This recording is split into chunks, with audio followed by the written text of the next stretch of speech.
Greetings students, myself Yatendra Singh and today we are going to discuss about collision. Collision के अंदर हम perfectly elastic collision वाले case के अंदर बात करेंगे जब दो बॉडी हेड ऑन कोलाइड करती है इलास्टिकली। ये सेंटर ऑफ मास का एक टॉपिक है, इसके अंदर जब बॉडी कोलाइड करती है आफ्टर द कोलिजन क्या वेलोसिटीज रहती है और क्या सिचुएशन रहती है उस बारे में बताते हैं इस टॉपिक के अंदर। तो चलिए शुरू करते हैं perfectly elastic head on collision के बारे में।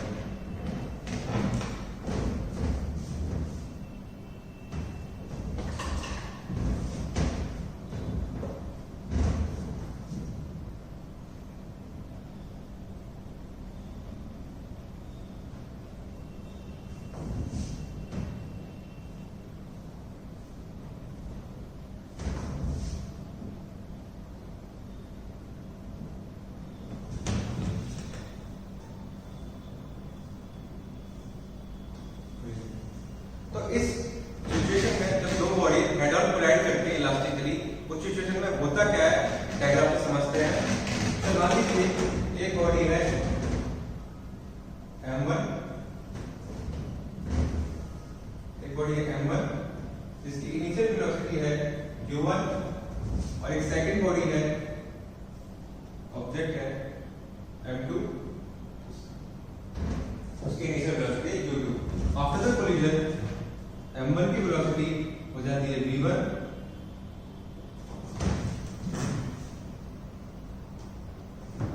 और m2 की वेलोसिटी हो जाती है v2। ऐसा हम मान लेते हैं। तो आफ्टर द कोलिजन इनकी क्या वेलोसिटी हो जाती है ये हम जानने की कोशिश करेंगे। तो हमारे पास नोन चीजें क्या है, इनिशियल वेलोसिटी और इनके मासेस, ये हमारी नोन चीजें हैं। तो कोलिजन में जैसे कि हम जानते हैं मोमेंटम कंजर्व करते हैं। मोमेंटम क्यों कंजर्व करते हैं इसके बारे में मैंने पहले बताया था, थोड़ा सा आइडिया दे देते हैं। जैसे कि जब दो बॉडीज कोलाइड करती है जस्ट आफ्टर द कोलिजन हमेशा मोमेंटम जो होता है वो कंजर्व होता है। क्यों होता है?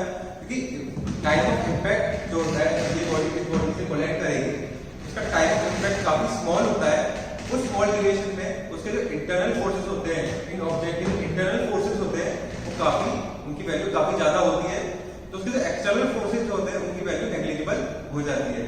तो एक्सटर्नल फोर्सेस की वैल्यू अगर नेग्लिजिबल हो जाती है तो मोमेंटम कंजर्व कर सकते हैं, क्योंकि कोई एक्सटर्नल फोर्स हम मान दे रहे हैं इसको लग रहा है, उस सिचुएशन में मोमेंटम कंजर्व कर सकते हैं।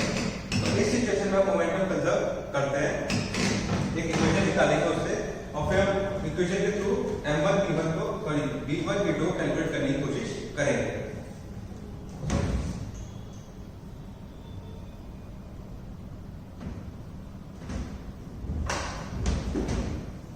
तो यहां पे करेंगे मोमेंटम कंजर्वेशन।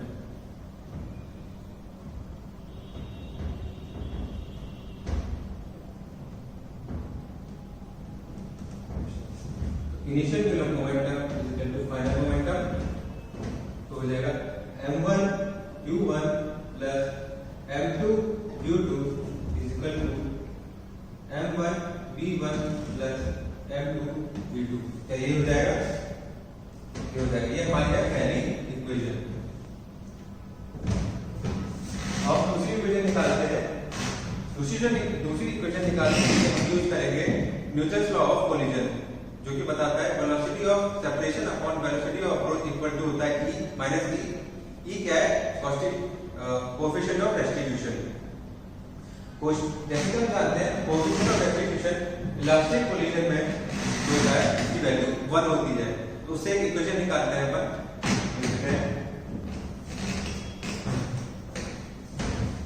इसको ओपन करते हैं।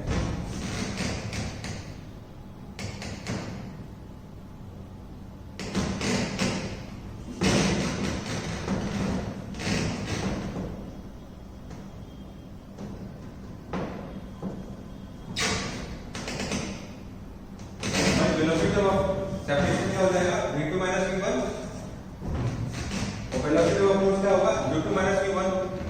हम लिखते हैं v2 minus v1 upon u2 minus u1 is equal to minus 1 minus e होता है। इलास्टिक कोलिजन में वैल्यू 1 होती है।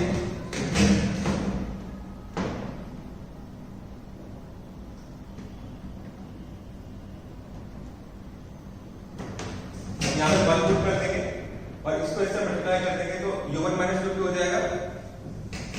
v2 minus v1 is equal to u1 minus u2, यही हो जाएगा, ये हो जाएगा।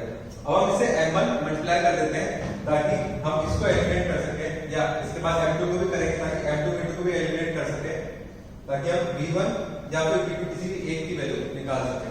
इसको मल्टीप्लाई करते हैं m1 से,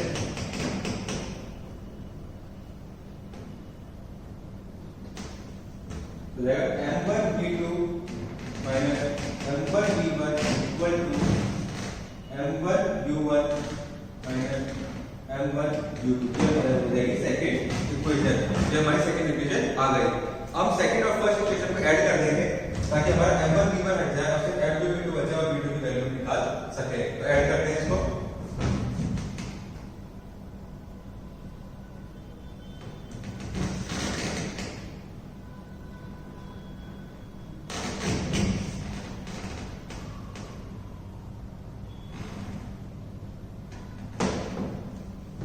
हमारी फर्स्ट इक्वेशन है, इसको ऐड कर देंगे।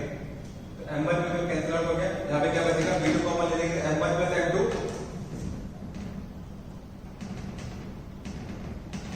यही बचेगा। उस साइड में यहाँ पे u1 कॉमन ले लेंगे तो 2m1 u1 बचेगा, ये दोनों ऐड हो जाएंगे और यहाँ पे बचेगा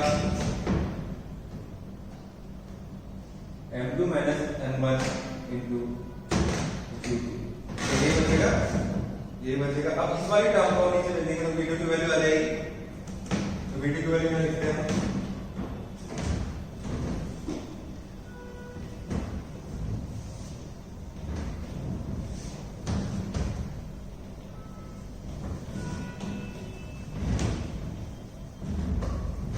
हमारा v2 आ जाएगा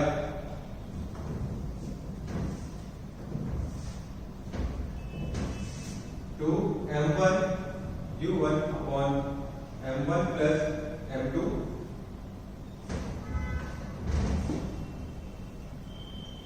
into u1 plus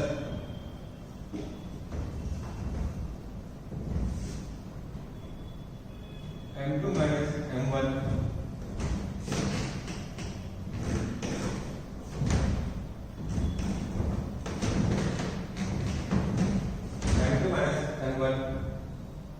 upon m1 plus m2 into u2, तो ये हो जाएगा। ऐसे हमारी v1 की वैल्यू हो जाएगी 2m2 upon m1 plus m2 into u2 plus m1 minus m2 upon m1 plus m2,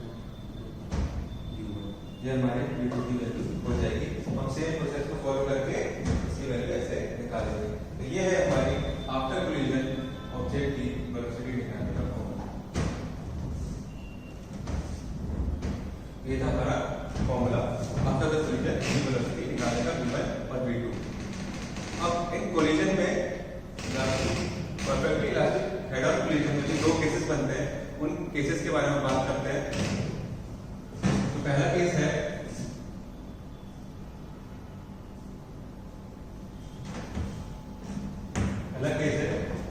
if m1 is equal to m2, m1 m2 equal दो आइडेंटिकल ऑब्जेक्ट जब कोलाइड करते हैं परफेक्टली इलास्टिक कोलिजन में, head on collision में, तब क्या होता है, हम इन इक्वेशन में v1 v2 के इक्वेशन में m1 equal to m2 put करते हैं, m1 इक्वल टू m2, यहाँ पे 2m ऊपर 2m कैंसिल आउट, तो u1 बचा, ये चीज 0 हो जाएगी क्योंकि ऊपर वाली टर्म 0 हो गई है। क्या आएगा हमारा v2 is equal to u2, ये वाली टर्म 0 हो जाएगी, क्या बचेगा, और u1 आएगा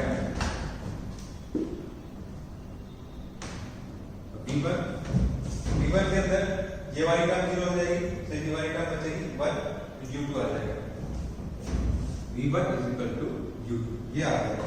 तो इसका क्या मतलब समझे आप, फर्स्ट बॉडी अपनी वेलोसिटी सेकंड बॉडी को दे देती है और सेकंड बॉडी फर्स्ट बॉडी को दे देती है, वेलोसिटी इंटरचेंज हो जाती है। जब मासेस इक्वल हो, आइडेंटिकल ऑब्जेक्ट्स हो और परफेक्टली इलास्टिकल हेड ऑन कोलिजन कर रहे हो तो उनकी वेलोसिटीज इंटरचेंज हो जाती है।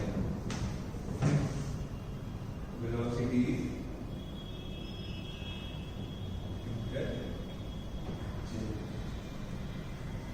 एग्जाम्पल करते हैं। 3 बॉडीज हैं, एग्जाम्पल करते हैं।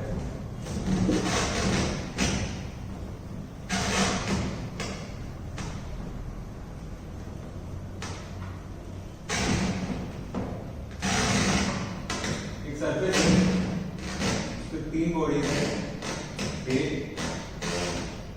बी,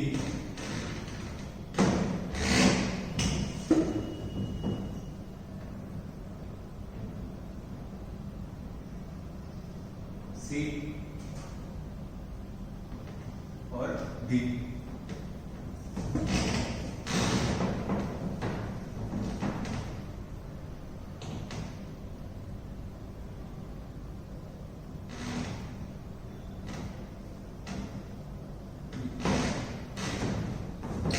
ये u वेलोसिटी से इस तरफ जा रहा है। इस केस में perfectly elastic head on collision हो रहा है। परफेक्टली इलास्टिक कोलिजन और परफेक्टली इलास्टिक कोलिजन हो रहा है और हमारा एबीसी जो है वो आइडेंटिकल ऑब्जेक्ट्स है।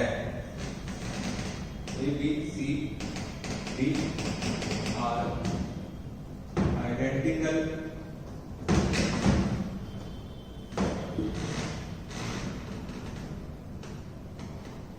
ऑब्जेक्ट्स।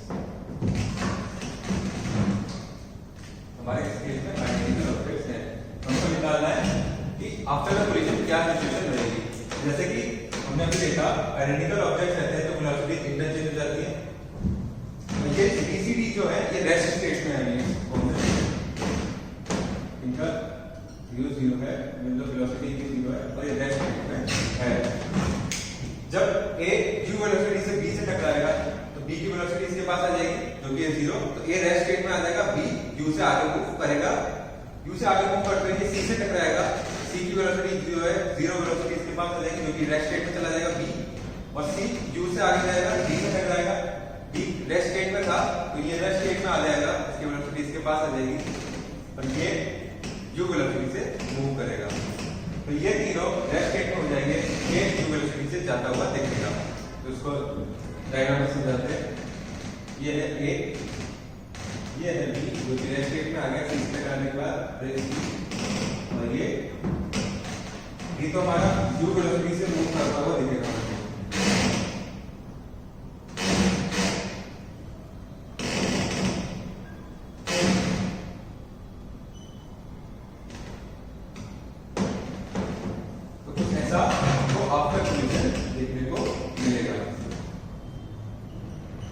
जैसे ये इसे टकराया, इसकी वेलोसिटी इसमें ले ली, इसकी इसमें ले ली तो ये रेस्ट स्टेट में आ गया, B की वेलोसिटी इसमें ले ली तो रेस्ट स्टेट में आ गया, ऐसे ये C से टकरा के रेस्ट स्टेट में आ गया और इसको वेलोसिटी दे दी और C फाइनली D से टकराता है, उसको u वेलोसिटी दे देता है, उसकी वेलोसिटी ले लेता है, ये रेस्ट मतलब 0 वेलोसिटी।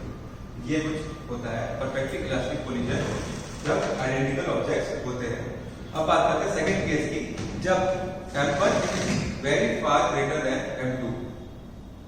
एक ऑब्जेक्ट जो मास है वो सेकंड ऑब्जेक्ट से काफी ज्यादा हो तो उस केस में क्या होता है उसको डिस्कस करते हैं। तो नोट कर लीजिए, मैं इसी में समझाऊंगा केस 2। चलिए समझते हैं केस 2। इस फॉर्मूले को नहीं लिख रहे देते हैं ताकि हमारा आगे काम पड़े, क्योंकि ये काम आते रहेंगे। हमारा केस 2 है, case 2 m1 is far greater than m2। ठीक है, तो m2 by m1 approach to 0 होगा, क्या हम कह सकते हैं,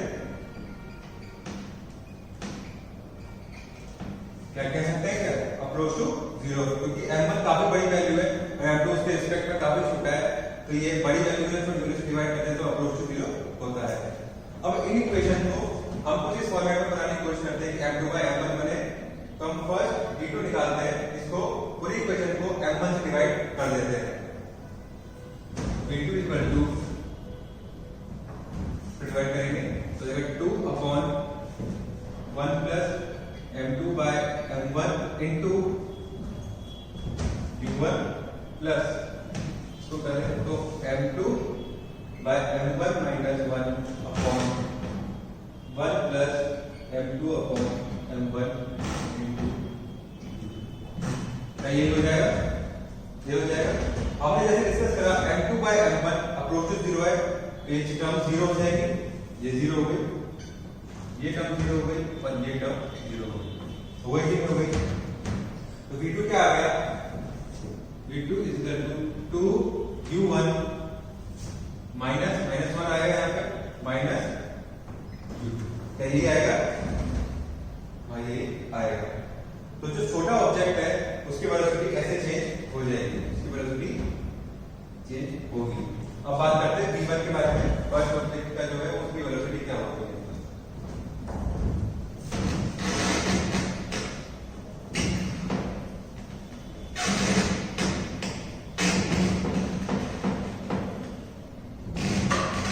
तो इसको हम M1 से वापस डिवाइड करते हैं, देखते हैं क्या होता है। V1 is equal to 2M2 by M1 upon 1 plus M2 by M1 into U2 plus 1 minus M2 by M1 upon 1 plus M2 by M1 into U1। क्या यही होगा, यही होगा। तो ये वाली टर्म जो है अप्रोच टू 0 है, उसका न्यूमरेटर 0 हो गया, तो ये पूरा टर्म 0 हो गया। तो क्या बचा, 0 यहाँ पे बचा V1 is equal to U1, V1 is equal to U1। इसका मतलब क्या था, हमारी जो ज्यादा मास वाला ऑब्जेक्ट था वो उसी वेलोसिटी में था और छोटे मास वाला ऑब्जेक्ट की वेलोसिटी इस टर्म में चेंज होगी। तो ये था हमारा केस सेकंड, जब M1 is far greater than M2। उस केस में M1 की जो मतलब V1 जो है हमारा U1 के बराबर ही रहेगा और V2 हमारा चेंज हो जाएगा। अब डिस्कस कर लिया perfectly elastic head of collision के दो केसेस के अंदर, इसके अंदर दो ही केस बनते हैं, उन दोनों केसेस को डिस्कस कर लिया। जब दोनों बॉडीज का मास करो तो वेलोसिटी इंटरचेंज हो जाती है। अगर एक बॉडी का मास दूसरी से कंपैरेटिवली काफी ज्यादा है तो उस केस में ये वैल्यूज आती है। तब इसके ऊपर एक छोटा सा डिस्कस करते हैं ताकि हमारी प्रैक्टिस हो जाए। चलिए करते हैं, तो नोट कर लीजिए। तो क्वेश्चन लिखते हैं, हमारी दो बॉडीज है, फर्स्ट बॉडी जिसका मास है m, उसकी इनिशियल वेलोसिटी है u, और सेकंड बॉडी है जिसका मास है 2m, उसकी इनिशियल वेलोसिटी है 0। आफ्टर बॉडी है इनकी हमको वेलोसिटी फाइंड करनी है और